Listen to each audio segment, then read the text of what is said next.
Gazette du Togo, une vision sur l'actualité togolaise et sur le monde. Dans la présidentielle du 22 février 2020 au Togo, mesdames, messieurs, bonjour et merci pour votre fidélité au D12 de Pyramide FM. Il y a un an, en effet, le Togo avait ses regards tournés vers sa nouvelle élection présidentielle. Et les questions de l'époque étaient comment s'assurer d'une élection apaisée, une élection juste et transparente. Les questions étaient aussi de savoir si les candidats de l'opposition en rang dispersé avaient des chances pour précipiter le pays dans le cercle des nations africaines adeptes de l'alternance au sommet de l'État. La question était également celle de l'indépendance de la Commission électorale nationale indépendante. Les analystes se demandaient si le président de la CENI pourrait annoncer un autre vainqueur que celui qui de tradition gagne l'élection présidentielle au Togo. La problématique de la vérité des urnes reviendra-t-elle sous la forme d'un nouveau contentieux électoral? Un an après le scrutin, plusieurs de ces questions continuent d'alimenter le débat public.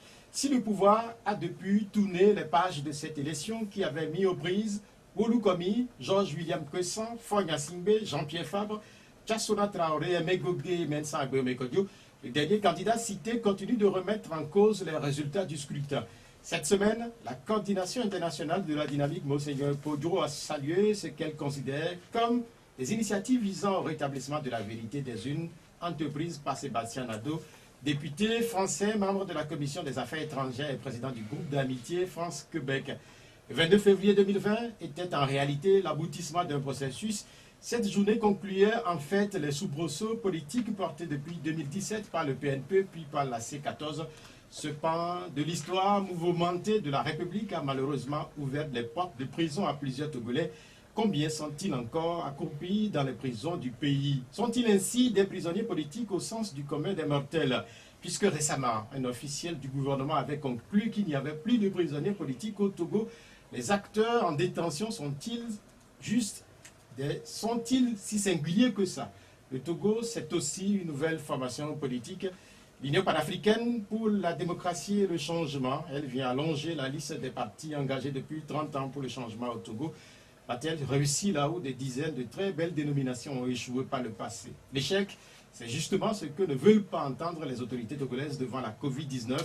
Elles avaient annoncé le vaccin dans un premier temps pour la fin du semestre. Elles l'auront plus tôt que prévu puisque dès la semaine prochaine, déjà, les premières doses du vaccin AstraZeneca atterriront à Lomé. Qu'est-ce qui fait courir autant le pouvoir dans sa gestion de la pandémie? Avec 81 décès pour 6268 cas en bientôt un an, le virus est-il réellement une grande menace au Togo? Sans doute adepte du célèbre dicton à savoir « Prévenir vaut mieux que guérir », les autorités togolaises veulent la paix. C'est pourquoi elles préparent la guerre contre cet ennemi. Les invités du jour viennent du Comité pour la libération des prisonniers politiques au Togo. Il s'agit de Claude Abegambi du Parti des travailleurs et de professeur David Dosset de Togo Debout. Les numéros de l'émission sont 96 et 44 37 et puis 70 43 09 70. Chers invités, bonjour. Bonjour. Comment allez-vous? Pierrot. Nous allons bien. C'est dimanche, jour du Seigneur, mais nous allons commencer cette émission par une triste nouvelle, à savoir la disparition de l'ancien directeur général de la police nationale. Je ne sais pas si vous êtes au courant. Non. Le DG, Oudovor, nous a quittés. Nous n'avions pas l'information. En tout cas, moi, je ne l'avais pas. Moi, je viens de l'apprendre. Mais, Par toi. mais vous venez de l'avoir, cette information. Quelle est quand même votre réaction pour la disparition de quelqu'un qui a eu à diriger la police nationale? Ouf. Mais c'est très difficile d'exprimer une opinion. Bon, il a fait son travail. Qui repose en paix. Mais sa disparition survient à un moment où le rôle des forces de sécurité et de défense est très controversé dans le dossier sur lequel nous sommes, à savoir celui des prisonniers politiques. Et donc, je veux croire par là que chacun puisse mesurer que nous, humains, sur cette terre, nous sommes que fétus de paille. Et donc, le temps de notre parcours terrestre, nous devons tout mettre en œuvre pour que nous puissions, à l'endroit de nos semblables humains, faire en sorte que l'humanité soit respectée. C'est tout ce que j'aurais à dire. Avant Koudovor, je ne sais pas si vous avez un mot à ajouter par rapport au message de Claude Abegambi. Bien sûr, sur ces paroles pleines de sagesse du grand frère Claude, nous pouvons que demander. Vous allez parler un peu plus fort. D'accord. Alors, je disais que sur les paroles pleines de sagesse du grand frère Claude, nous ne pouvons ajouter que la terre lui soit légère. Et j'espère en tout cas que, comme il l'a dit, nous tous qui sommes sur cette terre, nous ferons en sorte de mettre au centre l'être humain, quelle que soit la mission qui nous sera confiée. Nous veillerons à ce que l'être humain, dans son épanouissement, dans sa vie sur cette terre, puisse être dans une posture où le vivre ensemble harmonieux sera vraiment l'objectif pour nous tous. Il faut dire que nous sommes dans une saison assez difficile, compliquée, puisque depuis l'année passée, il ne se passe plus de jours qu'on ait un décès d'une personnalité ou d'une figure connue. Il y a quelques jours encore, on évoquait la disparition du journaliste Alirou Tchakala. Vous le connaissez, Alirou? Tout à fait. J'ai eu vraiment le plaisir de le rencontrer sur vos plateaux, justement. Et je voudrais, si vous le permettez, présenter toutes mes condoléances à sa famille et à ses proches. Il est parti dans des circonstances difficiles. J'ai été très surpris de voir sur les réseaux sociaux qu'il était décédé. Mais ça fait partie de la vie, malheureusement. Il nous a devancés et vraiment que la terre lui soit légère également. Un mot, vous connaissez le journaliste? Non, je ne le connaissais pas. Je n'avais pas l'honneur de le connaître. Mais je l'entendais. Surtout au club de la presse de Sasgaou. J'entendais ses interventions, son intransigeance sur certains principes et sa façon de défendre les idées qui étaient les siennes. C'est ce qui m'a beaucoup marqué chez lui, c'est-à-dire que quand il avait une idée derrière la tête, il ne se privait pas pour le dire, il le disait aussi vertement que possible, à l'endroit de tout le monde d'ailleurs. Donc que la terre lui soit légère. Chaque fois qu'il y a un décès, en réalité, les vivants saluent la mémoire du disparu et promettent vivre autrement. Surtout, on a entendu depuis ces derniers jours que nous devons nous aimer en étant vivants. Les leçons, malheureusement, ne sont pas suffisamment tirées de notre passage terrestre. Il y a un certain nombre de terriens qui se comportent un peu comme si eux, ils sont immortels. Il y a ça aussi. Oui, tout à fait. Et bon, là, lorsque vous m'avez posé la question sur Alirou Tchakala, comme je ne connaissais pas la personne, mais que j'ai juste entendu dans des émissions, je n'ai pas voulu donner d'avis dessus. Mais je dirais ici qu'à d'autres occasions, j'ai été très sévère à l'endroit de certains acteurs politiques qui, lors de leur disparition, méritaient qu'on dise les choses assez clairement sur leur parcours terrestre, sur le rôle qu'ils ont joué. Vous savez, moi, la personnalité qui est la mienne se distingue par une chose. Lorsque vous exprimez une idée, lorsque vous faites des choix, ces choix, il faut que vous les assumiez dans toutes leurs conséquences et jusqu'au bout. Et que vous y restiez fidèle dans toute la mesure du possible. Et je ne vous cache pas que, bon, lors du décès de quelqu'un que je nommerai, à savoir Hilaire Ngoudou-Soubi, mais j'ai été assez sévère avec lui. Parce que je ne peux pas comprendre que dans tout ce qu'il a fait, en déclenchant un mouvement qui a été le mouvement de la libération du peuple togolais, en fustigeant les dirigeants de notre pays qui ont plongé ce Togo dans la situation dans laquelle il se trouve, avec tout le sang versé, mais il est fini par rejoindre le camp de l'adversaire. Ça, je ne le tolère pas et ça, je ne l'accepte pas. Parce que je pense que ce n'est pas une façon de faire évoluer l'humanité et ce n'est surtout pas une leçon pour la nouvelle génération.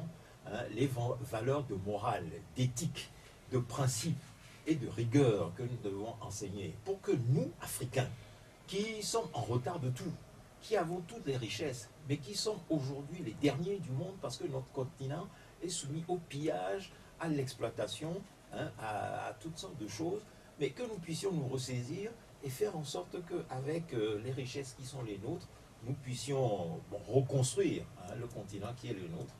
Lorsque je ne vois pas ça chez quelqu'un, bon, moi j'ai tendance à dire les choses telles qu'elles sont, telles que je le pense, ainsi je suis, et c'est cela. Bon. Oui, en fait, on vous connaît, on vous a découvert à la conférence nationale, vous avez des positions qui sont des positions tranchées, qui ont parcouru le temps et sans être altérées. Mais là, professeur, il pose un sujet qui est important, la fidélité à ses idées. C'est pas facile, dans tous les cas.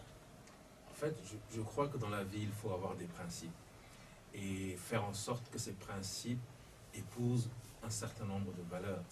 Il a parlé de l'éthique et d'autres valeurs qui sont vraiment des valeurs cardinales et qu'il faut cultiver au sein d'une société.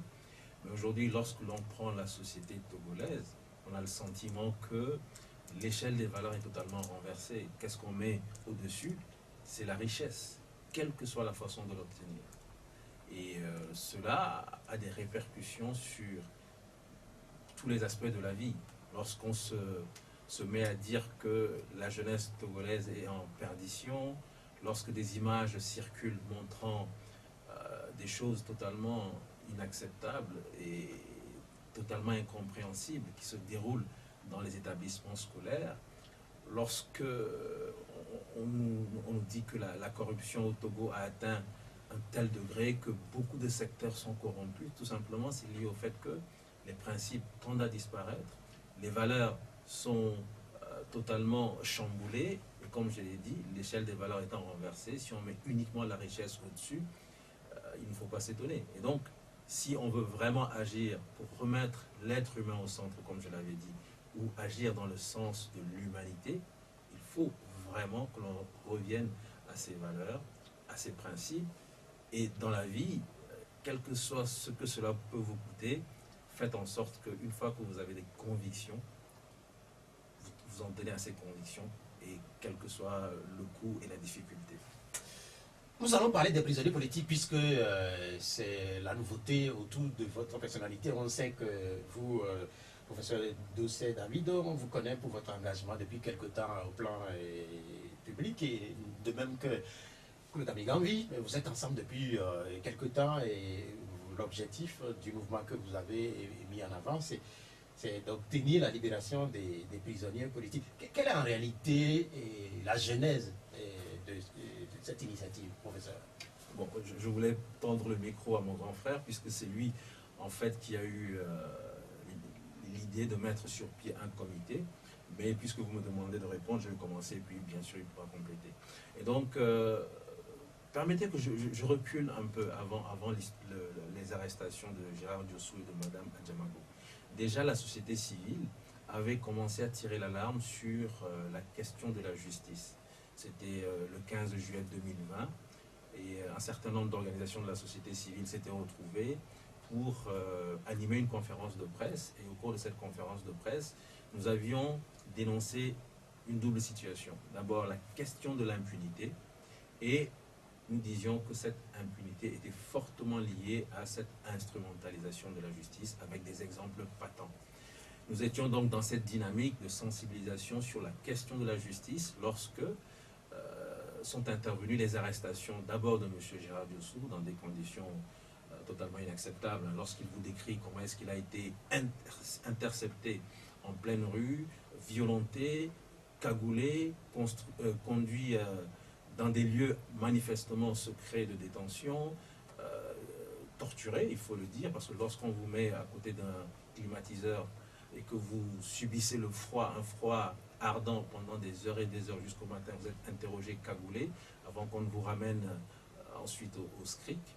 J'appelle cela de la torture. En tout cas, non, mais en fait, ce que vous décrivez là, ça s'est passé au Togo? Bien sûr, ça s'est passé au Togo et peut-être que tout à l'heure, dans le développement du travail que nous avons fait en termes de méthodologie, nous vous dirons comment est-ce que les choses nous ont conduit à avoir donc ce genre de révélation. Voilà donc l'arrestation de M. Gérard Diossou, ensuite très rapidement l'arrestation de Mme Adjamago, et puis un certain nombre de structures politiques, non politiques, qui se mettent ensemble pour dire mais non, mais ça suffit, dans quel pays nous sommes?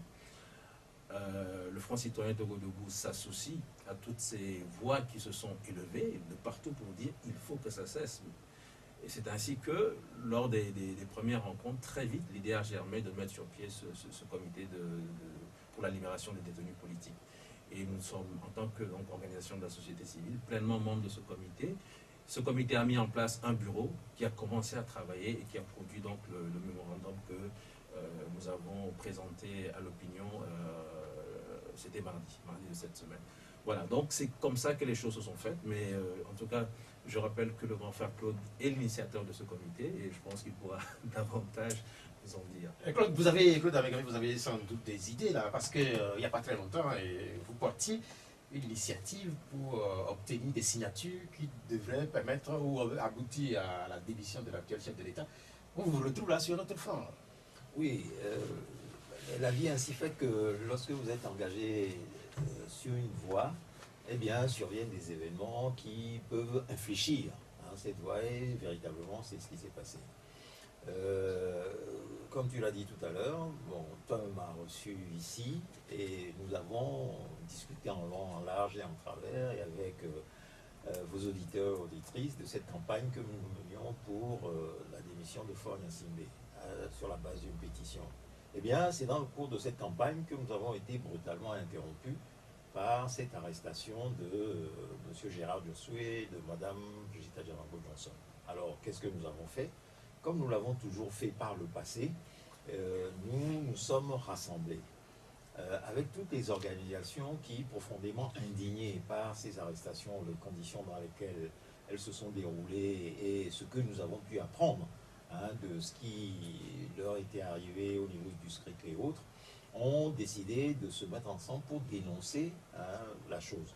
Et nous, tout à fait naturellement, dans les concertations qui ont eu lieu à l'aune de la conférence de presse qui s'est tenue pour rendre public ces dénonciations, nous avons fait la proposition de ce que nous avons toujours fait par le passé au niveau des organisations démocratiques du Togo, à savoir lorsque un démocrate ou des démocrates sont arrêtés, spontanément se constituent des comités pour leur libération sur la base d'une campagne d'unité, de front unique, qui puisse permettre d'arracher leur libération. Et ceci, par le passé, a eu des résultats probants dans le cadre d'arrestations aussi célèbres que celle de Mediaovi Agoibor, de moi-même, de Gaïbo, Tengue, Najombe et de plein d'autres militants sur notre long parcours depuis octobre 90 jusqu'à ce jour, jusqu'à la dernière période. Et donc, c'est ce que nous avons fait. Et cette proposition, naturellement, a été acceptée.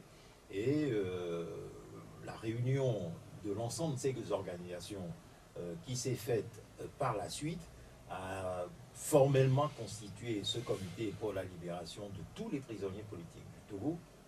Parce que derrière les cas de Gérard Jossué et de Mme Brigitte Adjamako-Johnson, nous avions été informés de ce que plusieurs dizaines de militants croupissaient encore dans les geôles du régime togolais, étaient dans l'ignorance, on ignorait leur situation, quand bien même des informations partielles en avaient été données par des articles de presse ou à travers l'activité de certaines organisations de défense des droits de l'homme, mais véritablement c'était limité. Alors, la mutualisation de nos forces ne pouvait qu'avoir cet effet positif de démultiplier les actions que nous pouvions mener pour obtenir leur libération. Mais vous savez, à un moment donné, en fait, beaucoup de voix étaient mis en avant pour dire que ces prisonniers ou ces détenus étaient laissés à leur triste sort, qu'ils étaient abandonnés. Non, on ne peut pas dire ça. Parce que véritablement, sur la base de ce que nous avons vu, vous savez, nous avons parmi nous des responsables d'organisations de défense des droits de l'homme, des OSC, comme on les appelle, des organisations de la société civile. Et ces organisations-là ont fait beaucoup pour leur libération. Bon, certains sont des activistes ou proches de certains partis politiques. Mais ces partis politiques même subissent un tel ostracisme que pour approcher ces militants, c'est la croix et la bannière. Alors, je veux dire par ici, par là, que véritablement, c'est un travail d'équipe qui s'est fait. Et au-delà de ce que vous avez dit tout à l'heure, à savoir de nous présenter le professeur David Doucet et moi-même comme les initiateurs de ce comité, je dois ici rendre hommage et saluer l'action de l'ensemble du bureau de 5 membres que le comité a mandaté pour faire ce travail. Et pour les nommer, parce que je pense qu'ils le méritent. Mais qui sont-ils, ces 5? Voilà, d'être associés à nous, puisque nos noms ont été cités, donc ils ne peuvent pas rester dans l'oubli. Je veux parler de Atiobe, de Novation Internationale, Il doit avoir un prénom. Louis Atioub, et de Asiba Johnson du Rejan et de Alassani Abdoulaye de la CDPA. Donc comme vous le voyez, il y a des responsables de partis politiques et d'associations de la société civile dedans, et c'est ainsi que les choses se sont faites depuis... Est-ce qu'en dehors de celles que vous citez là, est-ce qu'il y a d'autres structures qui sont derrière, par exemple? Parce que... Non, il y a une plénière. Il y a une plénière qui rassemble l'ensemble de ces Un peu comme associations à qui nous rendons compte. Nous avons été mandatés pour faire un travail. Et ce travail, nous l'avons fait selon, disons, une éthique et des règles données, hein, bon, pour être simplement efficace. C'est-à-dire que nous nous sommes donné le temps de recueillir les informations, de les recouper, de rencontrer les institutions et personnalités qui ont suivi la situation de ces détenus et dont nous pouvions obtenir toutes les informations sur leur situation afin d'agir à bon escient, et c'est ce que nous avons fait. Ça a pris du temps, mais bon, c'est au terme de ce travail que mardi dernier, nous avons fait cette conférence de presse pour livrer les conclusions de nos recherches et investigations. Sur les initiatives qui sont les vôtres, nous y reviendrons dans un instant, mais on a l'impression, ou on peut penser au collectif Sauvons le Togo quand on a ensemble et les associations et les partis politiques. C'est un collectif Sauvons le Togo qui se met petit à petit en place.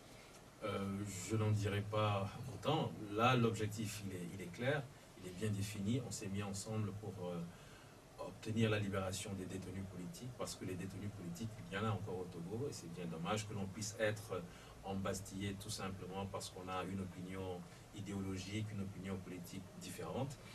Et je pense qu'une fois qu'on en aura fini avec cet objectif, je ne suis pas convaincu qu'on continue, sauf s'il y a une situation qui exige qu'un certain nombre de structures se remettent encore ensemble pour continuer le travail. Donc je ne sais pas, franchement, pour le moment, disons qu'on est focalisé sur cet objectif qu'on s'est assigné. Si demain il faudra qu'on travaille sur autre chose, peut-être qu'on le fera, peut-être qu'on ne le fera pas. Mais je préfère ne pas. L'élément qui vous rassemble, oui. Non, je vais ajouter ceci, puisque vous en avez parlé précisément. Non, le comité pour la libération des prisonniers, de tous les prisonniers politiques du Togo n'est pas égal au collectif Sauvons le Togo. J'ai fait partie du collectif Sauvons le Togo. Nous avons développé toute une série d'activités qui situaient leur action sur un terrain un peu politique, puisqu'elle abordait la problématique des élections, la problématique de la gestion des ressources nationales, et la problématique du vivre ensemble au Togo, hein, du devenir de nos richesses, etc. et tout ça. Eh bien, la différence du comité pour la libération de tous les prisonniers politiques du Togo est que ce comité est un comité ad hoc à l'effet uniquement et exclusivement de combattre pour la libération des prisonniers politiques du Togo. Je pense nécessaire de faire cette précision parce que vous n'ignorez pas que nous sommes dans une situation togolaise, une situation politique togolaise aujourd'hui qui est très compliquée et où nous avons affaire à toute une série de difficultés apparues entre les acteurs politiques sur des questions électorales et qui ont donné lieu à des développements incroyables et non maîtrisés. Et cela a suffisamment pourri l'atmosphère entre des organisations qui devaient être ensemble que nous sommes dit que si nous devons continuer sur cette voie-là, eh bien, les militants, les sympathisants, les démocrates, les simples individus qui parfois ont été arrêtés à tort, qui n'ont rien fait, mais qui ont été pris comme ça et amalgamés avec d'autres, mais c'est eux qui en paieront les pots cassés. Et donc, nous avons dit que sur ce terrain de la lutte du comité pour la libération de tous les prisonniers, nous allons mettre de côté toutes les divergences politiques et nous circonscrire uniquement et exclusivement à la défense des prisonniers. Voilà où nous en sommes pour l'instant. Et j'appuie ce que le professeur disait tout à l'heure, à savoir que pour l'instant, ce comité ne s'occupe pas d'autres questions que celles qui constituent son objet. Celle des détenus politiques. En réalité, quand j'ai entendu les objectifs de ou quand j'ai appris des objectifs de ce comité, à savoir la libération des prisonniers politiques ou des détenus politiques, je me suis posé un certain nombre de questions, puisqu'il n'y a pas très longtemps, un officiel du gouvernement togolais avait d'autres définitions en réalité de qui est détenu politique et surtout qui dit dans sa conclusion qu'il n'y a pas de détenu politique au Togo. Comment est-ce que vous vous définissez en réalité celui qui est prisonnier ou détenu politique, professeur?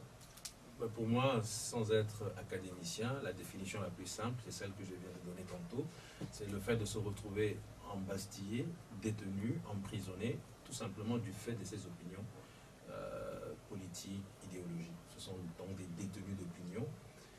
Et tout le monde est convaincu qu'il y en a au Togo. Les cas sont là. S'il faut les citer, il suffit de reprendre le document que nous avons produit. Vous prenez un certain Goma Aziz qui relate clairement dans quelles conditions lui et ses amis ont été arrêtés, torturés également. La torture également fait partie malheureusement des pratiques encore utilisées par le système de répression, encore utilisées par notre système judiciaire. Cela, nous l'avons dit, cela a également été dit par les rapporteurs spéciaux des Nations Unies. Et je crois que leur objectivité, elle ne peut pas être mise en doute. En dehors de M. Goma Aziz, vous avez, je pense que nous avons produit une liste de plus de 100 personnes qui se sont retrouvées embastillées tout simplement pour avoir participé à une manifestation, tout simplement pour avoir apporté à manger à des manifestants, etc. etc. Et cela, pour nous, constitue à l'évidence des détenus politiques. Sans oublier le cas de ceux qui ont été arrêtés en 2009, parce que la liste porte essentiellement sur les prisonniers politiques depuis 2017, donc 2017, 2018, 2019. Mais avant eux, il y a eu également le cas de ceux qui ont été arrêtés en 2009 et pour lesquels la Cour de justice de la CEDEAO a demandé à ce qu'ils soient libérés. En dehors de la Cour de justice de la CEDEAO, il y a eu d'autres institutions qui ont demandé à ce qu'ils soient libérés. Et s'ils sont toujours maintenus en détention, pour nous, ça rejoint la définition parfaite de la politique. Quand on parlait de 2009, ça fait un bail. 2009, il y a des gens qui ont été arrêtés pour leurs convictions politiques et qui sont toujours détenus, c'est ce que vous voulez dire, C'est ce que nous à Lomé ou à l'intérieur du pays? Au Togo, en tout cas, si vous voulez des noms, nous parlons là précisément de l'affaire Pacha Gnassingbé, qui s'est retrouvé arrêté depuis 2009. Et vous savez tous que le problème a été jugé au niveau de la Cour de justice de la CEDEAO, qui a demandé à ce que la libération immédiate soit faite en fait au Togo. Et actuellement, nous avons encore 3 personnes liées à cette affaire de 2009 qui sont encore en détention. Et en dehors de M. Pacha Gnassingbé, comme je l'ai dit, vous avez toute une série de personnes encore emprisonnées au Togo et qui constituent de vrais détenus politiques au sens le plus simple, le plus basique. Mais même sur la définition, même au niveau des Nations Unies, il y a quand même des difficultés à définir ou à cerner celui qui est détenu ou prisonnier politique. Parce que, par exemple, quand vous prenez ceux qui sont condamnés pour atteinte à la sécurité intérieure de l'État, et si vous les mettez dans la même catégorie que ceux qui ont marché, est-ce que vous ne faites pas une sorte d'amalgame, tout simplement là? Non, à vrai dire, Pierrot, pour rebondir sur ce que le professeur a dit, le fait que nous ayons associé l'affaire des prisonniers de 2009 jugés en 2011 au dossier a été une question qui a été très discutée au sein du comité avant que nous les associons en tant que tels. Parce que nous estimions, certains d'entre nous, que c'était une affaire qui relevait de faits politiques antérieurs au cas qui nous préoccupait, puisque au point de départ, nous avions un champ d'investigation délimité depuis 2017-2018 jusqu'à maintenant, et donc qu'il serait malséant de les comptabiliser parmi ces personnes-là, d'autant plus que l'une d'entre elles a beaucoup à voir avec les violences politiques de 2005 qui ont conduit à l'avènement de son grand frère, Faure Gnassingbé, au pouvoir. Et donc, certains d'entre nous, pour cette raison, étaient réticents à ce qu'il soit comptabilisé en tant que prisonnier politique. Mais le fait est que ce sont des gens qui ont été arrêtés pour des faits politiques relatifs à des questions liées à la gestion du pouvoir. Et la simple définition de détenu, de qualité de détenu politique vient du fait que toute personne qui est arrêtée ou détenue pour des faits politiques mérite d'être caractérisée comme étant un prisonnier politique. Ça, c'est la base. Et donc, bon, ça c'est la première raison. La deuxième raison, c'est qu'il y a des institutions judiciaires supranationales pour lesquelles l'État togolais est partie des accords qui ont présidé à leur constitution, qui ont rendu des verdicts sur la base d'un procès. C'est-à-dire que l'État togolais lui-même a envoyé ses avocats pour plaider dans cette affaire, et ces détenus-là également ont envoyé le leur. Au terme des débats, il est ressorti que la Cour a jugé que les conditions dans lesquelles ils ont été arrêtés et détenus n'étaient pas conformes aux règles de droit, et a fait injonction à l'État togolais de libérer ces personnes. Bon, à partir de là, nous sommes dans une situation où nous disons, si l'État togolais a ratifié des accords et des conventions, qu'il les applique. Quitte à ce que, il y a un débat sur le fond. Et donc, c'est uniquement à cette aune-là que nous nous sommes arrêtés pour dire, ok, nous devons les retenir comme tels, de manière à ce qu'il y ait ce débat aussi dans le pays, sur les accords que nos autorités ratifient et ne respectent pas au final. Parce que c'est une affaire récurrente. Il est clair que sur votre chemin, vous allez avoir des écueils. Et le premier, peut-être, c'est sur la compréhension que vous donnez à la terminologie détenu politique ou prisonnier politique. Puisque vous devez, si vous devez faire des plaidoyers, si vous devez mener des actions sur la thématique des détenus politiques, le pouvoir ne l'entend pas de la même façon que vous. Est-ce que là, vous ne sentez pas les difficultés déjà face à vous? Des difficultés, il y en aura certainement, mais il ne sert à rien de nier l'évidence et de dire qu'au Togo, il n'y a pas de détenus politiques. Pour en revenir encore à l'affaire de 2009, en dehors de la Cour de justice de la CEDEAO, qui a rendu son verdict, vous avez le groupe de travail des Nations Unies, justement, sur les détentions arbitraires, qui a également rendu son rapport en disant qu'il fallait libérer ces personnes qui sont maintenues en détention, et je précise qu'il y en a actuellement 3. Alors, vous savez, dans la vie, il n'y a pas plus sourd que celui qui ne veut pas entendre. Et on peut nier l'évidence, mais l'évidence est ce qu'elle est. Dire qu'au Togo, il n'y a pas de détenus politiques, je crois que c'est vouloir faire en sorte qu'on ne puisse pas régler le problème de certaines personnes qui aujourd'hui sont maintenues en détention alors qu'on ne peut rien leur reprocher. Est-ce que, au plan du délit, ce sont des personnes qui ont volé quelque chose? Est-ce que ce sont des personnes qui ont tué? Etc. etc. Si on aligne, je vous assure, tous ces délits possibles, je vous assure qu'à chaque fois, la réponse sera négative. Mais une chose est certaine, c'est que ces personnes sont des voix dissidentes, c'est que ces personnes sont des personnalités proches de l'opposition, et cela est dit par nous, cela est dit également par des institutions internationales comme Amnesty International, qui a sorti également un rapport sur les personnes ou les voix dissidentes qui sont arbitrairement maintenues en détention. Amnesty International a posé le problème de la justice togolaise qui se focalise sur les voix dissidentes au Togo, etc., etc. Alors, nous allons en tout cas poursuivre notre œuvre. Nous avons commencé par la production de ce rapport qui tire un certain nombre de conclusions, qui met en évidence et qui met en lumière la situation totalement inacceptable de dizaines de concitoyens. Nous allons donc faire en sorte que ce rapport diffuse suffisamment au sein de l'opinion nationale, que ce rapport diffuse suffisamment au sein de l'opinion internationale. Et à l'évidence, on saura si c'est nous qui avons mal défini les détenus politiques ou si c'est le pouvoir togolais qui met des œillères et qui refuse de reconnaître l'évidence. Claude Amegabi, nous allons, avec vous, peut-être avoir une idée de ceux-là que vous désignez comme étant des prisonniers politiques. Vous aviez évoqué déjà le cas des amis ou de ceux qui sont proches des Pachaniating, mais au-delà de... tantôt, le professeur parlait d'une centaine ou des dizaines de Togolais qui croupissent en prison. Et ils sont issus du PNP, et de la DMK, et de l'AMC, et de la société civile. Ils sont issus d'où? Ils sont issus du mouvement démocratique togolais, tout simplement. Et d'autres sont des citoyens qui n'ont rien à voir avec la politique. David Dossé l'a dit tout à l'heure, il a évoqué le cas de Goma Abdulaziz. Bon, voilà Mais qui est-il? Un Irlandais d'origine togolaise. Bon, de frère togolais qui s'est expatrié en Irlande, où il s'est marié, a fondé une famille et a continué à faire du commerce avec son pays, faisant de l'import-export.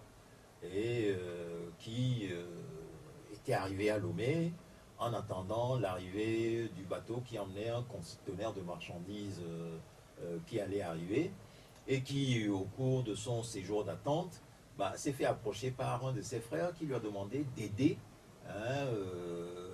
d'autres amis qui étaient arrivés, qui devaient être hébergés par quelqu'un que finalement ils n'ont pas trouvé parce que cette personne aurait voyagé. Et comme lui n'avait ni les moyens ni les locaux pour les héberger, il s'adressait à lui pour qu'il puisse aider à les héberger. Ce qu'il a fait de bonne grâce. Il pensait le faire sur un jour, cela a duré plus longtemps que prévu, et finalement l'hôte est revenu, et ces personnes sont reparties vers leur hôte et il n'en a plus entendu parler. Un jour, ce monsieur sort avec des amis, vont manger dans un restaurant, et au sortir, en étant dans une grande voie de Lomé, et voilà que des véhicules les cernent, les bloquent, et des individus en sortent, en civil, se jettent sur eux et commencent à les extraire, à les matraquer, à les tabasser, des coups de poing, des coups de pied. C'est ce qu'ils ont rapporté. Oui, c'est ce qu'ils ont rapporté. Ils ont décrit ces conditions-là. Et la description de ces conditions est récurrente. C'est-à-dire qu'on la retrouve dans tous les cas d'arrestation sur lesquels nous avons eu à nous pencher, jusqu'à celui de Gérard Diossou qui s'est passé en plein jour à Lomé. Non, c'était pas en plein jour quand même. En début de soirée. Oui, mais quand même. C'était pas la nuit. Oui. Mais d'une rencontre avec des ambassadeurs. Donc, les faits se recoupent et se corroborent. Et donc, à partir de là, il y a problème. Et je dis, ce monsieur, monsieur Gouma Abdoulaziz, n'avait rien à voir avec la politique. Et il a été emmené... Vous avez suffisamment décrit les conditions. Voilà. Et donc... Ma question, c'est de savoir si, par exemple, puisque vous parlez de détenus politiques, c'est vrai que des mouvements ont eu lieu dans notre pays depuis 2017. C'est pourquoi je veux savoir, est-ce que ceux-là, majoritairement, est-ce qu'ils sont des sympathisants du PNP, par exemple? Non, il y avait eu l'histoire. Oui, j'en viens. Parce qu'au final, la raison pour laquelle on s'est attaqué aussi brutalement et bestialement à ce monsieur, c'est simplement parce qu'il aurait hébergé des gens qui étaient des militants venus du Ghana pour participer à une manifestation du PNP. Ce que lui ne savait pas à l'origine. Et il le découvrait quand il arrivait au script, et c'est là où on lui révélait le tout. Et donc, pour tout vous dire, c'est pour des faits politiques, une manifestation, que cette arrestation est survenue. Or, que je sache, mais le droit de manifestation est garanti par la Constitution togolaise. Le droit de créer des partis politiques et que ces partis développent leurs activités sous quelque forme que ce soit, sous la forme positive ou contestataire, est quelque chose de reconnu constitutionnellement, et on ne voit pas au nom de quoi des individus peuvent être arrêtés et traités de cette façon. Mais ma question, vous ne répondez pas à ma question. Depuis, je voudrais juste savoir, ces personnalités que vous dites qu'ils sont toujours en prison, est-ce qu'ils sont sympathisants, par exemple, du PNP? Ils sont militants du PNP, de la DMK, de l'ANC? Oui, non, mais certains... C'est ce que je veux savoir. Non, mais c'est ce que c'est ce que je me force de vous expliquer. À savoir que certains d'entre eux ne sont ni des militants, ni des sympathisants de ces partis ou organisations, mais sont des gens qui, par un concours de circonstances, se sont retrouvés à aider des vrais militants et sympathisants de partis politiques, et donc ils ont été amalgamés avec le reste. Bien, merci. Mais ce sur quoi je voudrais insister là, maintenant, c'est que, voilà, le professeur l'a dit tout à l'heure, des gens qui n'ont ni tué, ni volé, ni commis d'actes attentatoires à la loi, mais qui se trouvent confrontés à un régime où nous avons des gens qui, un régime dirigé par des gens qui, de manière patente, ont été mis en cause dans la commission de crimes très graves dans ce pays. Rappelez-vous de 2005, de 400 à 500 morts au Togo, pour que M. Faure Gnassingbé aille s'asseoir dans le fauteuil laissé vacant par le décès de son père, jusqu'à le monsieur des droits de l'homme aujourd'hui, mais qui est un monsieur qui est décrié dans les affaires de meurtre de jeunes filles, etc. Bon, il y a deux poids, deux mesures. Nous y reviendrons dans la manière dont la justice togolaise traite les affaires. Bien, merci, c'est noté. Vous évoquez les initiatives, les démarches qui vont être les vôtres pour aboutir à la libération ces détenus. Et vous aviez dit que vous avez produit un document. Est-ce que ça va être juste un document? Parce que si c'est pour les documents, le Togo en a suffisamment produit. Et quelle va être la prochaine étape? Oui, alors vous avez bien raison. Il ne s'agit pas simplement de tirer des conclusions et de sortir un mémorandum. Pour nous, c'est maintenant que le vrai travail commence. Parce que je l'avais dit, il va falloir que ce mémorandum voyage et qu'on le diffuse suffisamment au sein des opinions. Je dis bien des opinions parce que nous ciblons d'abord l'opinion nationale. Et nous sommes en train de voir comment est-ce qu'on peut simplifier ce mémorandum, même dans des langues locales, pour que les populations qui n'ont pas véritablement accès au contenu en français puissent également savoir que dans notre pays, nous avons des fils et des filles de notre pays, des citoyens qui aujourd'hui voient leurs rêves brisés. Ils sont enfermés dans des conditions totalement épouvantables. Quand vous décrivez les conditions de détention dans les prisons du Togo, je rappelle encore que les Nations Unies ont déjà produit un rapport là-dessus. C'est toujours pour dire qu'il y a des voies totalement objectives. Si jamais nous, on estime que nous avons peut-être un caractère partisan, il faut savoir que les Nations Unies ont déjà produit également un rapport sur les conditions de détention au Togo.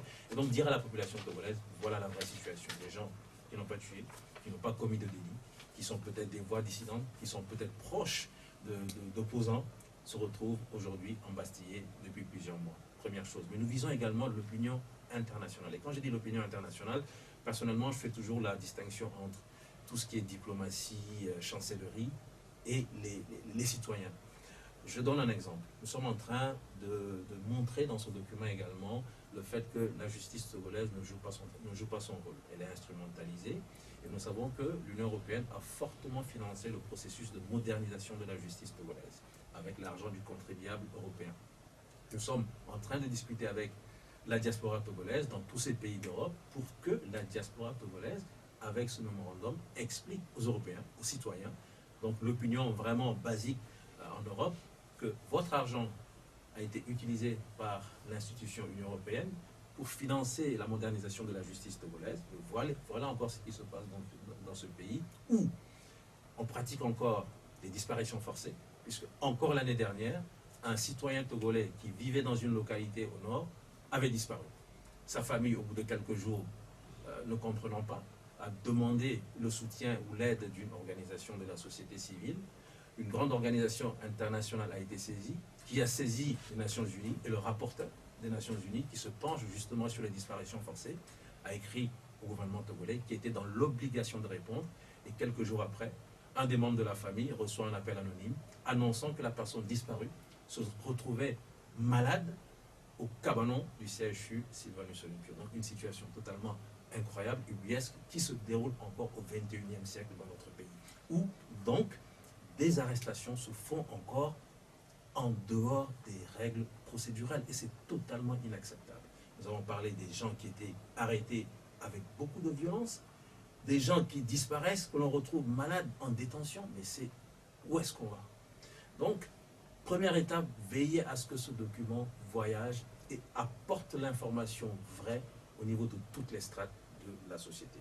Nous ferons également un travail de plaidoyer. Ce document, il ira également auprès des institutions nationales. Parce que ces institutions doivent également savoir ce que nous avons fait. Elles doivent avoir le document et être en mesure peut-être d'opposer, peut-être, je ne sais pas, des explications pour dire « Ah non, là, nous ne sommes pas d'accord avec vous ». Et nous sommes ouverts vraiment à la discussion, ouverts au dialogue. Ce document ira aux institutions concernées au plan national. En dehors du plaidoyer, il peut y avoir d'autres actions. Mais il souffrait qu'ici, en tout cas pour le moment, nous n'allions pas dans le développement de toutes ces actions. Et je répète que pour le moment, c'est beaucoup plus une action de plaidoyer et une action d'information. Quelles sont les chances que vous vous donnez si on sait que le gouvernement, au niveau du gouvernement, déjà, on affirme qu'il n'y a pas de prisonniers politiques au Togo? Oui, c'est ce que je disais tantôt. Vous savez, il n'y a pas plus sourd que la personne qui ne veut pas entendre. Mais l'évidence, on ne peut pas la nier. Ce document, nous allons le rendre accessible à tout le monde. Et en fonction des explications que nous donnons, je crois que le bon sens est ce qui est le plus partagé de par le monde. Chacun pourra se faire une opinion. Y a-t-il ou n'y a-t-il pas de prisonniers politiques au Togo? Et à la lecture de ce document, je vous garantis que chacun se fera la conclusion en se disant « Ah, il y a quand même des personnes qui sont maintenues en détention tout simplement du fait de leur opinion politique ». Sur votre liste, sans doute que vous avez des centaines de personnes, non plutôt des dizaines de personnes qui sont en prison. Vous avez évoqué à la table de cette émission deux cas qui sont des cas récents. Brigitte Adjirago Johnson et puis Gérard Diosso qui ont été détenus, d'où d'ailleurs la naissance de votre initiative. Mais curieusement, ces deux personnalités ont été libérées. Des gens qui étaient là en prison avant ces deux personnalités restent toujours en prison. Oui.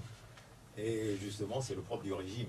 C'est de faire en sorte que ceux sur lesquels les projecteurs sont braqués, on s'en débarrasse rapidement pour penser se tirer d'affaire en disant ah, finalement il n'y a plus personne. Mais que ceux qu'on pense être le menu fréquent, on les garde là et on continue à les torturer et même à les faire mourir pour continuer à intimider le reste de la population. Alors, David Dossé a parlé de la prison civile de Lomé tout à l'heure, dont les institutions internationales ont recommandé la fermeture.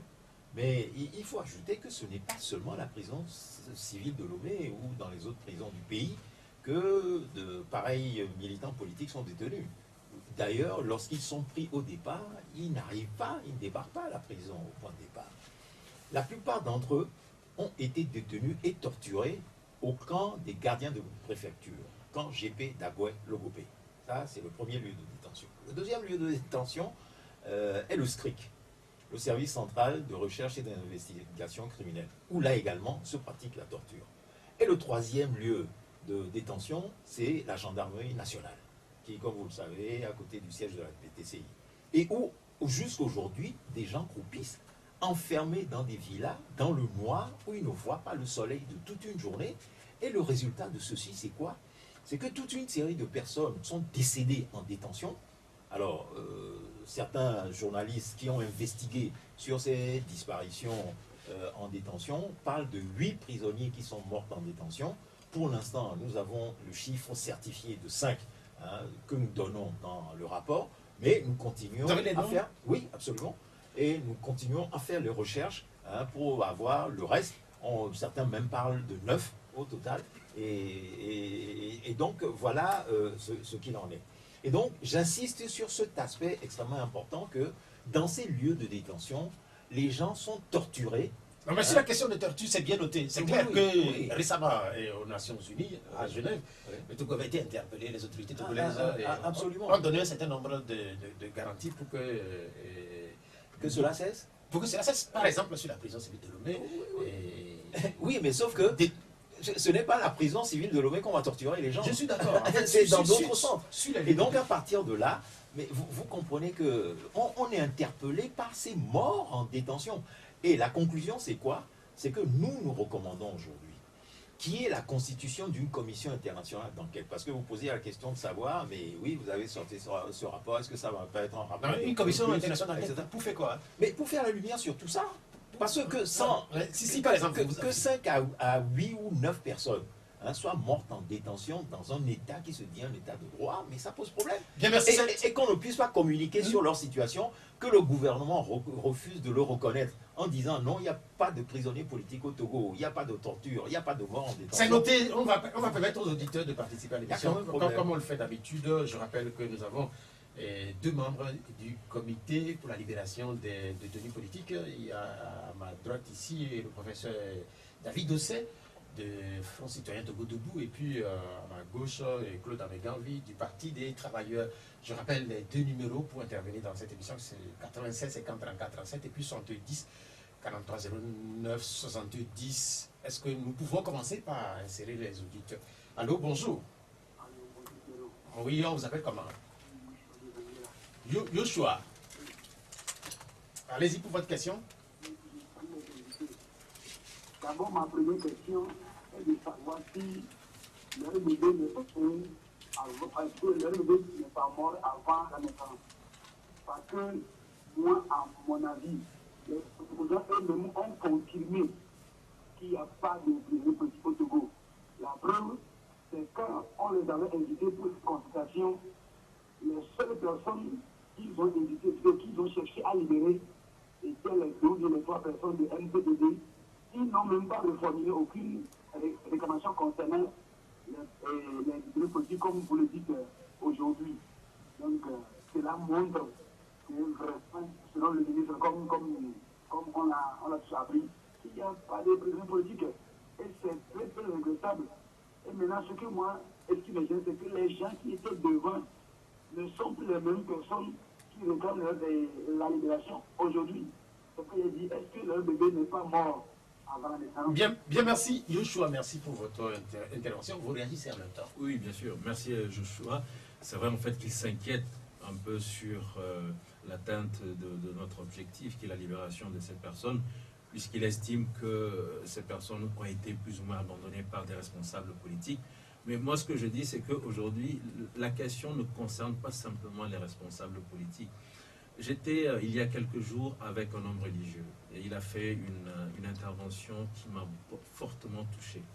Il a dit, vous savez, la situation, elle est épouvantable. La situation de ces personnes, elle est épouvantable, parce que quand on voit un peu la succession des faits, demain, ça peut également être moi. Je peux avoir une opinion qui dérange, et je peux me retrouver devant la justice de ce pays et emprisonné sur un motif qui est totalement fallacieux. Et donc, c'est ce que nous voulons en fait faire comprendre à l'ensemble de la population. Et aujourd'hui, c'est vrai qu'il y a un comité qui a produit un mémorandum. Le comité va poursuivre son œuvre pour arriver à la libération de ces personnes. Mais au-delà du comité, notre souhait est que chaque couche de cette population prennent conscience qu'aujourd'hui, s'il y a des dizaines de Togolais qui sont emprisonnés sur des motifs totalement fallacieux, ou tout simplement en raison de leur opinion politique, cela veut dire que tous les 7 millions de Togolais sont en danger et chacun doit participer à l'œuvre. Donc, même si vous estimez que certains responsables politiques n'ont pas fait leur travail pour aider, ce qui est votre droit de le penser, mais je pense que au-delà de ces responsables politiques, il nous revient à nous tous de nous engager, de nous impliquer justement pour que les voix s'élèvent davantage pour permettre la libération de ces Bien, merci de ces auditeurs. Allô? Bonjour. Allô? Oui. Bonjour, Pierrot. Bonjour. Je salue l'invité pour la. Oui, Colani, allez-y. Oui, je salue l'initiative et leur courage. Merci, Dans monsieur. notre pays. Oui, non seulement ça nous aide à des prisonniers politiques, de faire aussi l'effort pour que les prisonniers et les exilés puissent rentrer. Peut-être les exilés politiques, c'est pas facile. Et pour finir, je veux un peu gêner mon grand-père que dans mes gamis. À l'entame de l'émission, il parlait de football et son décès. Oui, c'est les gens qui ont été torturés. Ils sont perdus. Malheureusement, on a du mal à cerner totalement ce que vous dites, Kolani. Je ne sais pas si c'est la position de votre téléphone qui fait qu'on a cette difficulté. Il parlait du décès du... Oui, allô? Ouais. Allô? Logo. Oui, en fait, je crois qu'il voulait revenir sur sur la question des convictions politiques. Absolument. Vous aviez évoqué la situation de Glo à l'entame de cette émission, malheureusement. Logo. Pas de logo. De Logo. Oui, on n'a pas totalement Bien compris. notre ami Kolani. Je pense qu'il a posé aussi le problème des exilés politiques, c'est ça? En fait, moi, sincèrement, je l'ai perdu. Donc, on va avoir un autre auditeur. Allô? Allô, bonjour, monsieur Pierrot. Oui, bonjour, vous appelez comment? Aboubakar. Aboubacar. Ouais. Oui, allez-y. Salut les invités. Et je leur dis bonne chance. Mais est-ce que notre gouvernement là est tellement sourd? Est-ce qu'il peut comprendre ce qu'ils sont en train de faire? Parce que moi, mon beau, il est ministre, mais on laisse comme ça. Jusqu'à présent, on ne sait pas là où il est. Mais est-ce que c'est bon comme ça dans la vie? Vous n'avez pas dit maintenant que M. Koutourou va être mort. La vie, c'est comme ça. On va partir un beau jour. Merci beaucoup. Merci. Merci Aboubacar pour votre intervention. Et le gouvernement togolais est sourd. C'est en réalité ce que dit Aboubacar sur la question de la réceptivité de votre démarche. Il y a quelques points de doute. Non, ce que je veux dire à tous les Togolais et à toutes les Togolaises, c'est qu'il faut véritablement qu'ils nous aident et que nous nous aidions tous à faire entendre nos voix de citoyens au gouvernement togolais pour qu'il cesse un certain nombre de pratiques qui ne sont pas humaines. Et dans une société, je ne connais pas d'autre méthode que celui d'appeler les citoyens à prendre leurs responsabilités pour mettre fin à des situations qui sont injustes. Nous ne sommes que des porte-voix. Hein, nous avons commencé quelque chose avec quel espoir? Avec l'espoir que nous serons rejoints par les 7 millions de Togolais dans la protestation unanime du sort qui est fait à tous nos frères qui sont encore dans les geôles du Togo. Et je dis, cela est faisable, cela est possible et nous devons le faire.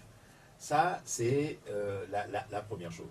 La deuxième chose que je voudrais ajouter, c'est qu'il ne faudrait pas que cette fois-ci, ce que nous sommes en train de mettre à jour et de porter au niveau de l'opinion reste comme quelque chose qui va mobiliser les citoyens pendant un jour, deux, et puis après ça va disparaître. Non, non, non, non, il ne faudrait pas que ce soit ça.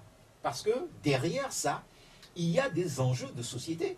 Puisque quand nous avons commencé notre travail de recoupement d'informations, nous nous sommes trouvés confrontés à une situation extrêmement terrible, qui est celle de vous, la presse, où à travers l'arrestation et les conditions d'arrestation, de détention et du sort final du journaliste Carlos Ketaoui de son journal, et ensuite celui de Ferdinand Messin Haïté, de toute une série de journalistes qui sont des journalistes d'investigation, des lanceurs d'alerte, sur quoi?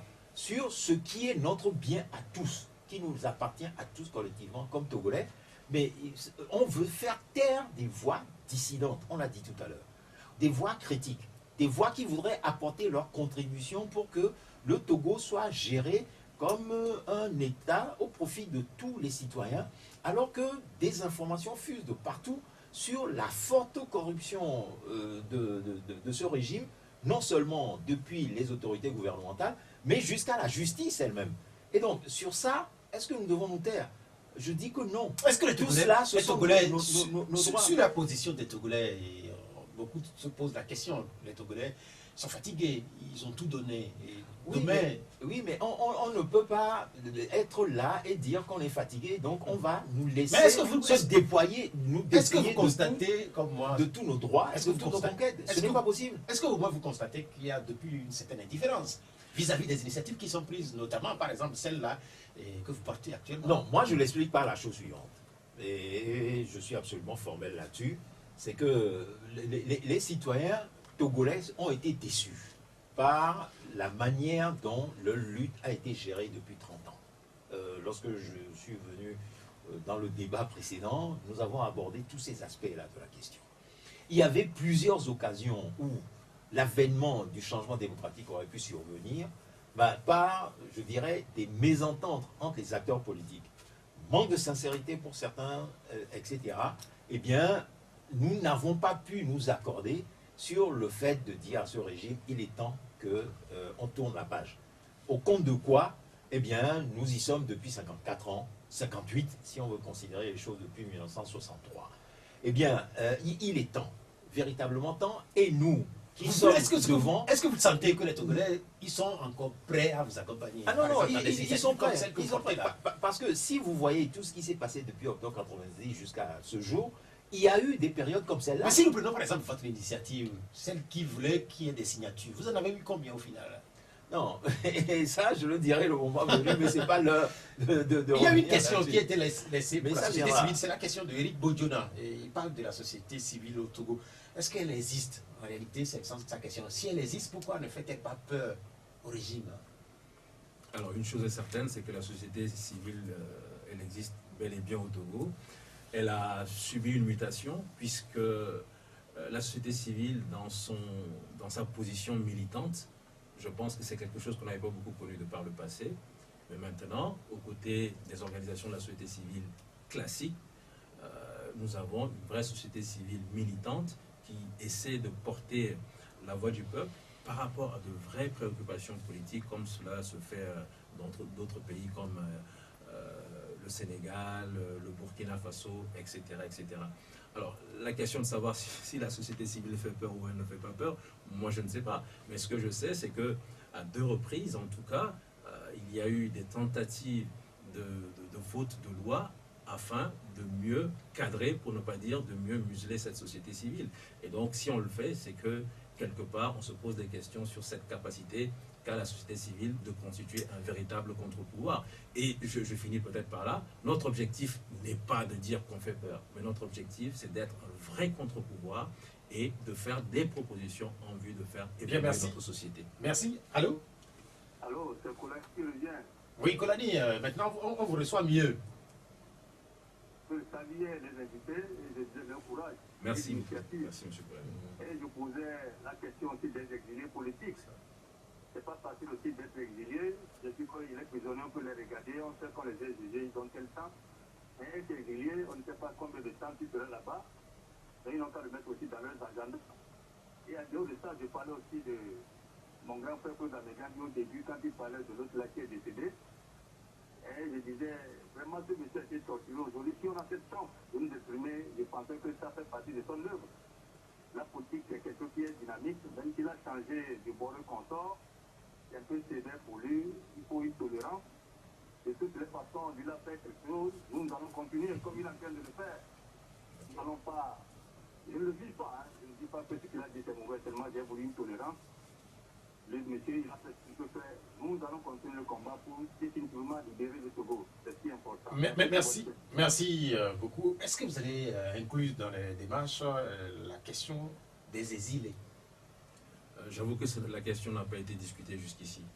Nous, on s'est vraiment focalisé sur la situation de ces personnes qui ont aujourd'hui tout perdu. Parce que lorsqu'on se retrouve en prison, on a perdu sa liberté de se déplacer, sa liberté d'entreprendre, vraiment toutes les libertés.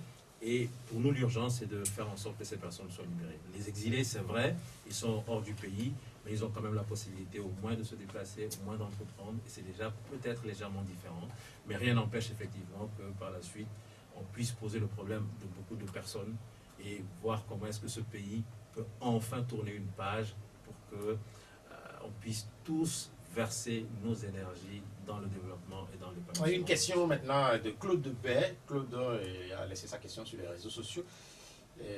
Par quel moyen pense-t-il faire libérer les détenus, étant donné que malgré la décision de la Cour de la CEDEAO, l'État togolais refuse de respecter cette décision? En réalité, c'est la question telle que c'est libellé. Et je vous la présente, Claude Améganvi.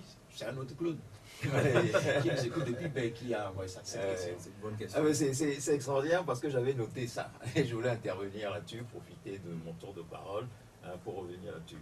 Parce qu'on est en train de parler de tout ce qu'il y a autour de la problématique des détenus, mais la méthode par laquelle nous pensons pouvoir agir et faire la pression nécessaire et suffisante pour obtenir la libération de ces détenus, nous n'en avons pas beaucoup parlé. C'est ce que je fais ici, à savoir que, bon, nous sommes en démocratie. Et en démocratie, la mobilisation des organisations, leur intervention sous différentes formes. David Ossé a parlé tout à l'heure de plaidoyer, etc., quelque chose d'extrêmement important. Et donc, nous avons retenu que des messages et des prises de position, après lecture de notre mémorandum, sur cette base-là, soient envoyés aux autorités togolaises, et particulièrement aux 4 d'entre elles que nous jugeons être les principaux concernés par cette problématique. C'est le président de la République d'abord, M. Forest Gnassingbé, ensuite le Premier ministre, la Première ministre, Mme Victoire Diloulou Tomega Dobé, ensuite le ministre de la Justice, M. Pius Kokoviak Betomé, et le ministre en charge des droits de l'homme, M. Christian Trimois. À ces 4-là, nous demandons à toutes les associations, à toutes les organisations, à tous les partis politiques d'envoyer des messages et des prises de position pour exiger d'une part la libération de tous les prisonniers, ensuite que des investigations soient faites sur les cas de mort en détention et toute une série de revendications après relatives à la constitution de la commission d'enquête pour faire la lumière sur toutes ces arrestations arbitraires, etc.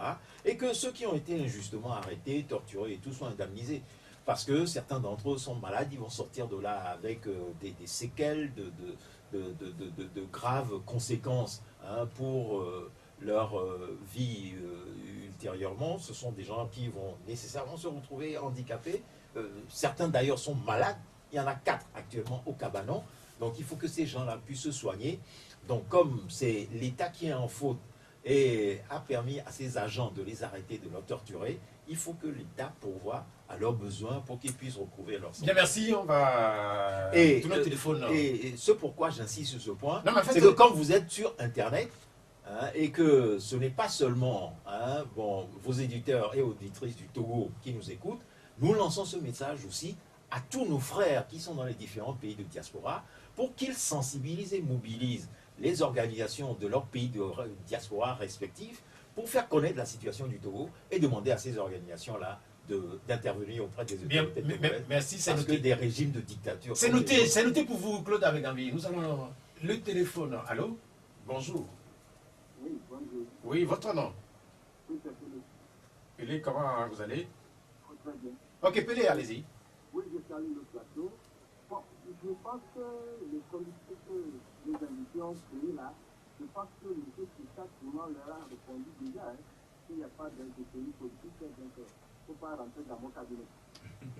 Bon, concernant ce qui se passe aujourd'hui au Togo, depuis l'avènement de 5 personnes aujourd'hui, je pense qu'on a toujours les mêmes personnes qui répètent les mêmes choses avec les mêmes discours.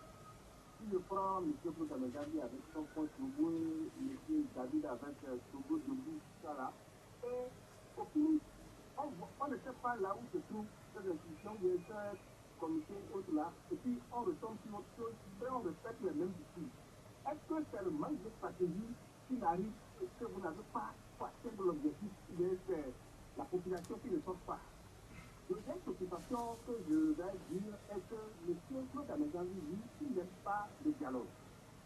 Et je vais lui poser la question de voir s'il peut me répondre que depuis le 13 janvier 1963, le militaire français a assassiné Sylvain Teufel devant l'ambassade d'Amérique. Et depuis ce jour, la France a remis quelque chose à la famille Yacoundé et qu'elle n'a pas encore peur de la récupérer. Qu'est-ce qu'on va faire? Pour M. David, qui aime le dialogue, est-ce que je vais lui poser la question de me répondre un peu qu'avec le Sénat, que le gouvernement, avec les opposants, sont en train de créer, quel est son avis là-dessus? Merci. Bien, merci. Qui veut prendre la parole? Bon, moi je veux bien la prendre. Hein. Allez-y. Non, je ne suis pas ici pour rentrer dans des polémiques politiciennes. Véritablement, si le jour où je viendrai sur un plateau pour débattre des questions politiques liées à la situation du Togo, hein, je répondrai à ces interpellations-là. Mais pour l'heure, restons sur le sujet pour lequel nous sommes là, et cela aidera à faire avancer les choses. Parce que, Non, mais en fait, ce qu'il dit n'est pas de bon sens. Non, non, non, Je peux peut-être. non, pas du tout. Mais Mais on vous connaît sur la scène politique depuis bien longtemps. Non, mais, tout à fait. Bon, maintenant, on me connaît sur la scène politique. Et alors? Oui, hein, Et donc, lorsque j'apprends que mes frères togolais sont arrêtés, sont torturés en prison, sont assassinés, etc., parce que je suis sur la scène politique depuis longtemps, je ne peux pas faire quelque chose. Non, la question de l'auditeur, oui, il faut le comprendre. Non, mais je sais bien, mais qu'est-ce qu'il veut qu'on fasse? Tout à fait. Qu'est-ce qu'il veut qu'on fasse? Je me permets À de... chaque jour suffisant. Est-ce que c'est moi qui suis responsable Non, de la non, non. situation? Le professeur- J'essaie de faire. Le professeur veut... J'essaie de faire ce que moi je peux. Lui aussi, je pense qu'il essaie de faire ce qu'il peut à son niveau. Bon, pour l'instant, nous n'y sommes pas arrivés, mais Tout à à qui fait. la faute? Tout à fait. Donc, nous devons remettre autant que faire se peut le métier, hein, l'ouvrage sur le métier, jusqu'à ce que nous arrivions à obtenir satisfaction. Tout à fait. Alors, Mais est-ce que, À chaque jour, est-ce que vous comprenez au moins le sentiment des Togolais? oui. Et moi, je ne suis pas togolais? Non, en fait, Est-ce que vous ne pensez Est-ce pas que que, vous savez- je ressens la même frustration que eux tous? Est-ce que par rapport à tous les acteurs politiques, vous-même Pierrot, vous savez comment je suis sévère par rapport à eux? Est-ce que je me tais sur on va donner la leur parole. On va responsabilité donner la dans parole la au professeur situation? Et alors? David de Sey. Oui, je pense quand même qu'il y a deux éléments importants dans son intervention, surtout la première partie de son intervention. Est-ce qu'on a l'impression que c'est un éternel recommencement et est-ce que ça sert à quelque chose, d'autant que le ministre a dit qu'il n'a pas de détenus politiques, donc la porte nous est fermée. Pardon. Je voudrais d'abord dire une chose, c'est que il faut peut-être saluer le courage des personnes qui n'abandonnent pas, qui se disent « j'ai essayé une fois, je suis tombé, je me suis relevé, j'ai essayé encore, je suis tombé, mais je continue de me relever, je continue d'essayer. » Parce que ceux qui essayent auraient très bien pu se dire « j'ai échoué, j'abandonne, et tant pis pour le pays. » Et donc, je prierai M. Pelé de reconnaître peut-être le courage de ceux qui sont restés fidèles à leurs principes, comme mon grand frère Claude, comme d'autres personnes, et ça c'est quelque chose qu'il faut saluer. La première chose. La deuxième chose, c'est que aujourd'hui nous avons des citoyens togolais qui n'ont rien fait, en tout cas pas d'actes délictueux, et qui sont enfermés. Faut-il dire, on a essayé, ça n'a pas marché, tant pis pour eux, parce que si M. Pélé était à leur place, M. Pélé, je vous assure que nous avons reçu une lettre envoyée par ces personnes qui sont en détention, et ça nous a fait frémir. Ces personnes ont besoin qu'on s'occupe de leur situation, et c'est ce que nous essayons de faire. Et nous espérons qu'au-delà de ce comité, il y aura des citoyens comme vous, M. Pélé, il y aura des voix encore plus autorisées pour porter très haut la demande de libération par rapport à ces détenus. Et ensuite, il faut comprendre une chose, c'est que la pression des opinions peut permettre d'avoir un résultat. Tout à l'heure, dans l'émission, on nous a demandé, mais Mme Adjamagbo a été libérée, M. Djossou a été libéré. Nous savons tous très bien que c'est parce qu'il y a eu une pression derrière, et ces personnalités ont la chance d'avoir suffisamment de lumière braquée sur la situation, et c'est ça qui a obligé l'État togolais, qui dit qu'il n'y a pas de détenus politiques, à procéder à la libération de ces personnes qui étaient des détenus politiques. Et je pèse mes mots. Pourquoi est-ce que je le dis? Nous avons fait, même avant la constitution de ce comité, en tant qu'organisation de la société civile, nous étions en train de faire le tour de certains nombres de chancelleries, d'un certain nombre d'institutions, pour poser le problème de la justice togolaise. Et nous en sommes naturellement arrivés à discuter justement des cas de Mme Adjamagbo et de M. Djossou. Et les institutions, en tout cas les personnalités que nous avons rencontrées, ont été claires. Il n'y a aucune preuve, je répète, il n'y a aucune preuve avancée par le gouvernement togolais quant à l'implication de Mme Adjamagbo et de M. Djossou dans cette histoire d'atteinte à la sécurité intérieure. Je dis bien, ils nous ont dit clairement, nous avons demandé à voir les preuves.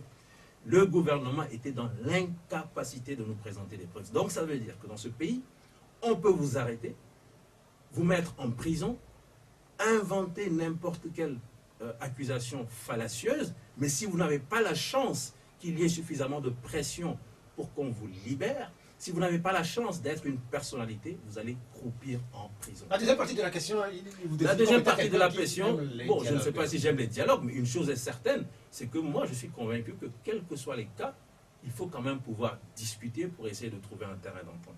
Mais quand on discute dans la sincérité.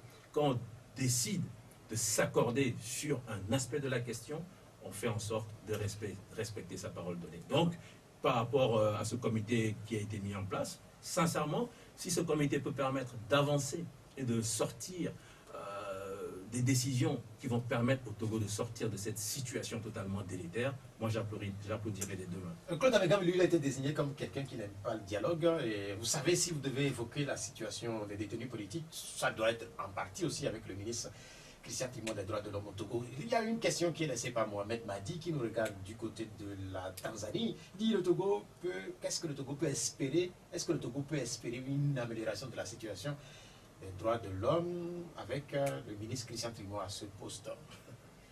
Non, mais ça, c'est la pression qui le déterminera. Et comme David Dossel l'a dit tout à l'heure, si nous arrivons à créer la pression intérieure et extérieure suffisante, les autorités togolaises changeront de position. Absolument. Moi, je sais que tout ce qui se fait pour l'instant est une posture, parce qu'en face, il n'y a pas eu justement cette détermination et cette convergence des actions pour les forcer à répondre. Et sur un plan global, je dirais quoi? C'est que dans l'histoire de l'humanité et des sociétés, on peut assister au cours de certaines années à des blocages de situation où rien ne bouge pendant des années, des années, des années. Et puis un jour, il suffit d'un petit déclic et puis tout bascule, les choses changent. Pourquoi? Parce que justement, il y a eu la prise de conscience collective de ce que les choses ne vont pas. Parce que ces personnes qui sont en détention, bien, nous sortons leur cas aujourd'hui. Mais est-ce que vous croyez que les gens au Togo ne savent pas qu'on arrête des gens de manière arbitraire, qu'on torture dans des centres de détention au Togo? Bon, les gens le savent. Et donc, à partir de là, il peut arriver un moment où cette prise de conscience collective se matérialise et contraigne les autorités à libérer. Même dans les cas individuels pour lesquels on a obtenu des libérations. Qu'est-ce qui s'est passé? Ben, c'est parce que l'opinion s'est mobilisée, Tout à fait. aussi bien Ça, au si vous niveau l'avez national vous et avez- extérieur. vous l'avez suffisamment dit. Absolument. Merci Et beaucoup. donc, c'est Il y a une cela. question. Mais j'insiste sur un point, c'est que ce qui arrive à ceux qui sont en prison là aujourd'hui peut arriver à tout le monde. Donc que personne ne se dise, moi je suis à l'abri, donc tout ça là, c'est loin de moi. Je disais tantôt que notre ami et donc, Mati Debakate nous regardait depuis la Tanzanie. En réalité, c'est depuis l'Ouganda. Nous avons une autre question qui est laissée par un Togolais qui est ingénieur et qui nous regarde depuis le Brésil. Je vais lire sa question. Permettez-moi de vous demander, est-ce qu'il y a encore de la place dans les prisons togolais et dans la surcharge dans les prisons qui prend en charge la question de la crise de surpopulation dans ces prisons? Et ça avait même fait l'objet d'un rapport des Nations Unies qui avait clairement demandé à ce que déjà la prison civile de Lomé soit fermée parce qu'on était à plus de, je crois si mes souvenirs sont bons, à plus de 180% en termes de surpopulation, de voilà, carcérale. Donc effectivement c'est un problème sérieux. Je sais qu'il y a des organisations de défense des droits de l'homme, des ODDH, qui sont fortement focalisés sur la question. Le Front citoyen Togo Debout n'en fait pas partie. En fait, Togo Debout n'est pas une ODDH, ça il faut le dire clairement, mais on intervient beaucoup quand même en association avec d'autres organisations sur ce genre de problème. Donc des organisations se penchent sur la question, des organisations incitent le pouvoir togolais à répondre par rapport à cette injonction des Nations Unies.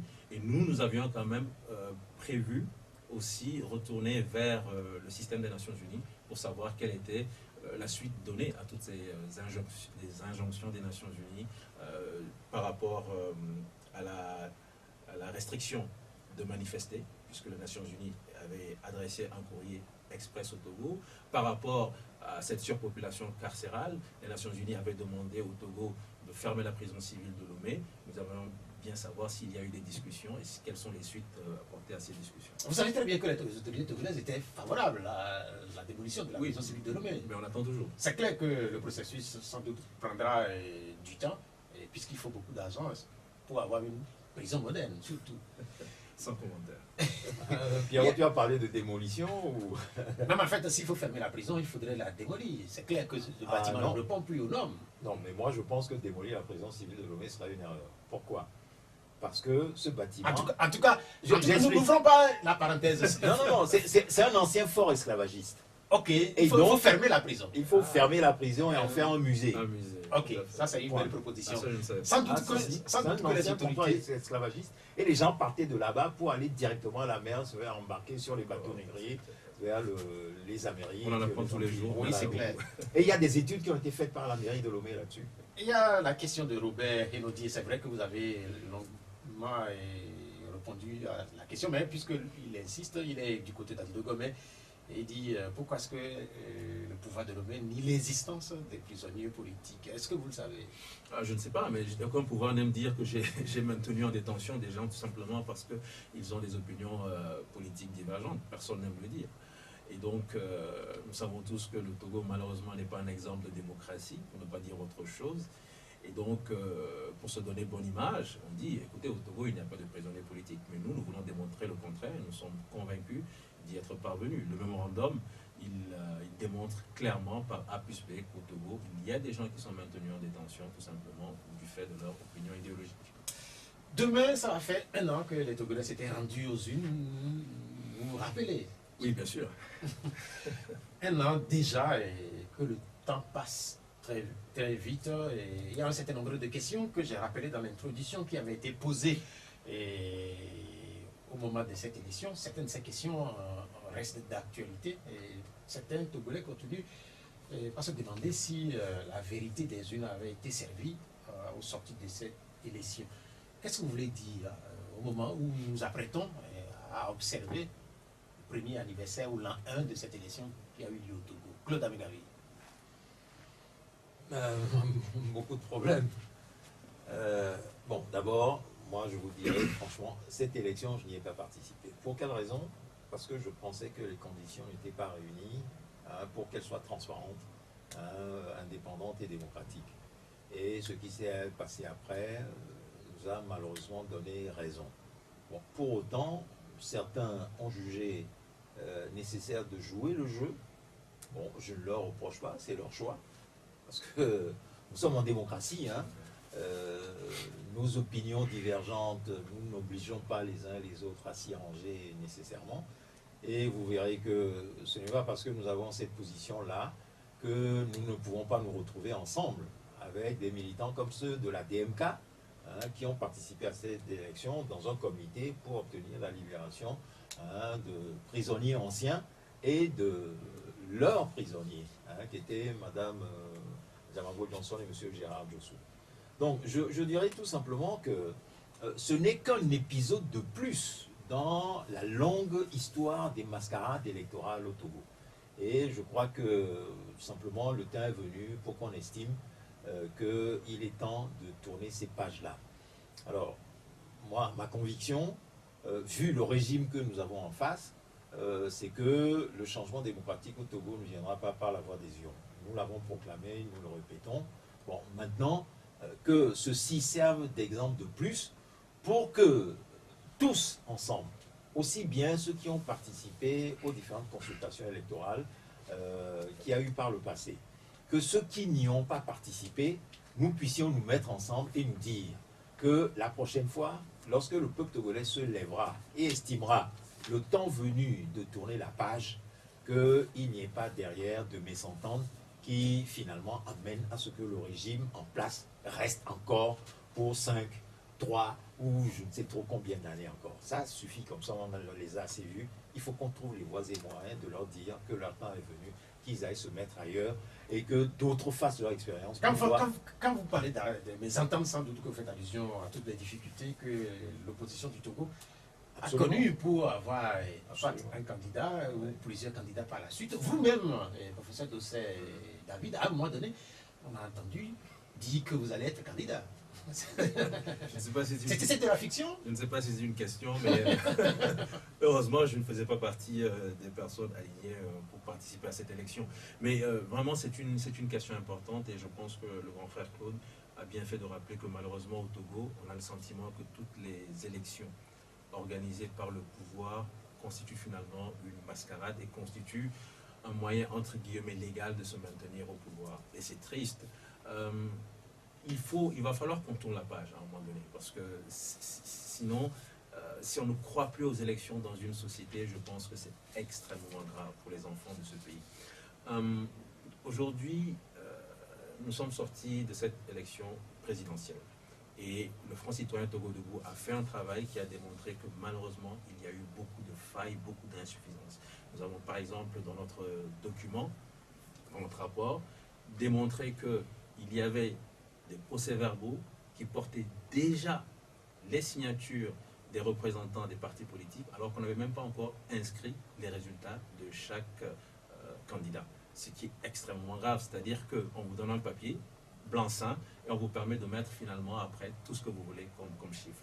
Nous avons également démontré, et nous avons mis l'image dans le rapport, que surtout dans les casernes, nous avions plus de pratiquement 50% de vote par dérogation. C'est ce qui est faramineux. Ça veut dire que, surtout dans les casernes, donc je me répète, le contrôle n'est pas assez suffisant pour permettre d'avoir une certitude par rapport à ces votes par dérogation. On peut donc penser que des gens ont pu voter une fois, 2 fois, 3 fois en disant je viens voter par dérogation, et c'est extrêmement grave. C'est juste 2 exemples que je choisis pour dire que cette élection de 2020, malheureusement, c'était une grosse mascarade, pour ne pas dire une vraie pourriture, et ça met le discrédit sur tous les résultats que la CENI a pu annoncer. Est-ce que nous allons continuer comme ça? Je ne le pense pas. Si nous voulons que ce pays, enfin, se mette sur les rails du développement, il va falloir que, on a évoqué la question du dialogue, que le dialogue revienne là-dessus, ou dans d'autres instances, qu'on puisse discuter sur la problématique de la question électorale au Togo. Et quand on vous écoute, à un moment donné, on peut se poser la question de savoir si le Togo est condamné, puisque ce que vous dites déjà au lendemain de la présidentielle de 1998, ou encore en 2003 ou en 2005, par exemple, c'était les mêmes postures qu'un certain nombre d'acteurs politiques togolais avaient portées. Est-ce que le Togo est condamné à n'avoir que ce type d'élection avec, par la suite, des contestations? Le Togo est condamné à trouver une solution. Moi, ça, j'en suis convaincu. C'est peut-être pour ça que je demeure encore dans cette lutte en me disant que, quelle que soit la difficulté, le fait que nous n'avons pas la force militaire, nous n'avons pas les moyens financiers, mais quelle que soit la difficulté, il faut continuer de marteler le même message. Cette situation dessert le pays. Le fait qu'il y ait cette oligarchie qui se dise, cette oligarchie militaro-civile, qui se dise, ce pays nous permet, à nous qui sommes cette minorité, de nous enrichir, il faut que ça demeure comme ça.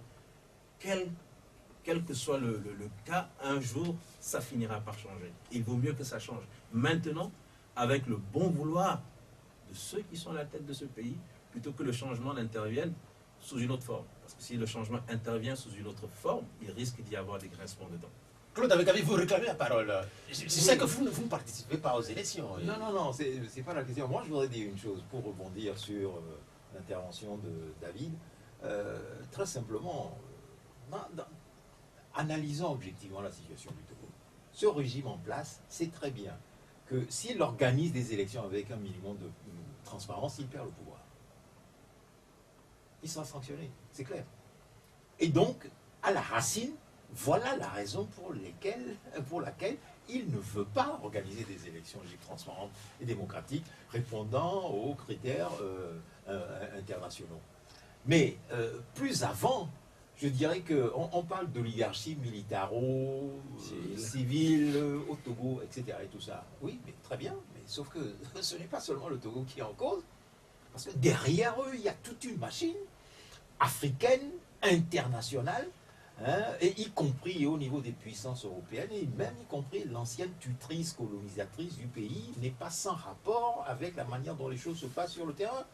Bon, hier, je recevais une vidéo qui m'a été envoyée, qui circule actuellement sur les réseaux sociaux, et qui fait état de ce que, en France, l'équipe qui est au pouvoir, bon, dans la perspective de la prochaine élection présidentielle, se pose le problème de savoir où est-ce qu'elle va trouver de l'argent pour financer sa campagne, alors que la pandémie du coronavirus a asséché les budgets de tous les États et toutes les sources de revenus. Et donc, malheureusement, c'est vers nos pays d'Afrique, exsangues, affamés, etc., vers lesquels on va se tourner pour que les chefs d'État abondent au fond de campagne du candidat Macron. C'est là. Moi, je n'ai pas encore vu cette vidéo. Je vais faire je vais la regarder. Non, je vais te la transférer. Merci, puisqu'il nous reste. Ok, c'est simplement. Il nous reste dire encore. que Il nous reste encore. les enjeux nous dépassent Je et nous devons en avoir conscience pour savoir nous organiser en conséquence. C'est tout ce que je voulais dire. Nous avons encore 2 minutes. Et je voudrais qu'on termine cette émission avec une actualité dans laquelle se retrouve sans doute le professeur David Doucet. C'est l'actualité de la Covid. Les autorités togolaises annoncent l'arrivée des premières doses de vaccins à Lomé, le vaccin AstraZeneca pour la semaine prochaine. Est-ce qu'on doit dire bravo ou pas? Enfin, il faut peut-être analyser l'ensemble du processus depuis l'avènement de cette pandémie pour voir toutes les insuffisances qu'il y a eu au départ, les couvre-feux, les morts d'hommes. Il faudrait vraiment régler tous les problèmes avant d'applaudir, parce qu'il ne s'agit pas simplement d'applaudir pour le vaccin. Et même pour le vaccin, il faudrait qu'il y ait... Je crois que c'est une bonne chose de vacciner en cette période de pandémie, mais il faut beaucoup plus de transparence sur les lots qui nous sont envoyés. Pourquoi AstraZeneca? Parce que nous avons vu que AstraZeneca a eu quelques difficultés dans d'autres pays. Donc, de grâce, qu'il y ait suffisamment de transparence par rapport à tout ce qui va être fait pour que nous puissions peut-être après applaudir. Merci. Vous allez clôturer cette émission, le vaccin va être là. Est-ce que vous allez l'accepter ou pas, Claude Abekavi? Moi, je vous le dirai tout net, je ne me ferai pas vacciner. Pour la simple raison que je pense que j'en ai pas besoin.